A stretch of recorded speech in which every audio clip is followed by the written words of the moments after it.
यह कैसी धर्म प्रेम की लड़ाई है श्री राम और भरत के बीच में। ना एक धर्म को छोड़ने को तैयार है, न दूसरा अपने भाई को छोड़ने को तैयार है। क्या होगा इस धर्म और प्रेम के बीच की लड़ाई का परिणाम? वाल्मीकि रामायण के अयोध्या कांड के 111वें चैप्टर में वशिष्ठ जी श्री राम से कहते हैं, रघुनंदन, इस संसार में उत्पन्न हुए पुरुष के सदा तीन गुरु होते हैं, आचार्य, पिता और माता।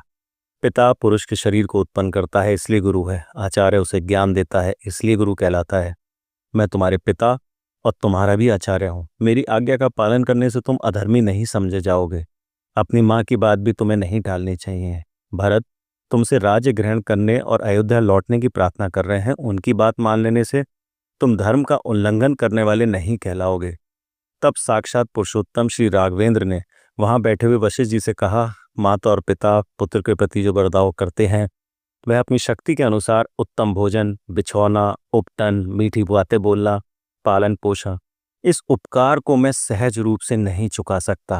अतः मेरे जन्मदाता पिता महाराज दशरथ ने मुझे जो आज्ञा दी है वह मिथ्या नहीं होगी। यह सुनते ही भरत जी का मन बहुत उदास हो गया और उन्होंने कहा, मैं यहाँ पर तिनकों का बिछौने पर धरने पर बैठूंगा।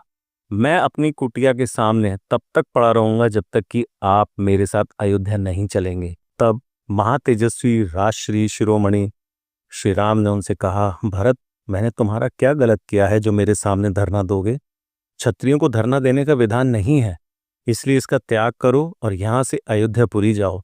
तब भरत ने अपने साथ आए लोगों से कहा कि आप लोग क्यों नहीं समझाते हैं श्री राम को। तब नगर और जनपद के लोगों ने महात्मा भरत से कहा, हम जानते हैं श्री रामचंद्र जी के प्रति आप ठीक ही हैं, परंतु यह माँ बाप श्री रामचंद्र जी भी पिता की आज्ञा के पालन में लगे हैं, इसलिए ये भी ठीक है।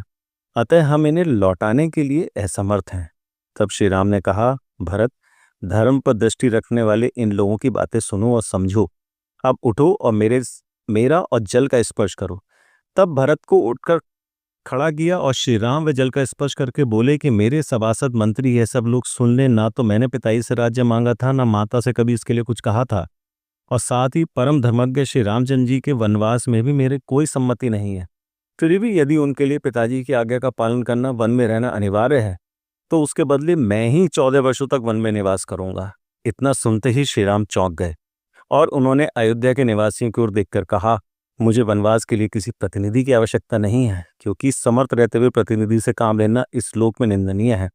मैं जानता हूं भरत बड़े क्षमाशील और गुरुजनों का सत्कार करने वाले हैं। 14 वर्ष की अवधि पूरी करके जब मैं वन से लौटूंगा, तब अपने इस धर्मशील भाई के साथ इस भूमंडल का श्रेष्ठ राजा होऊंगा।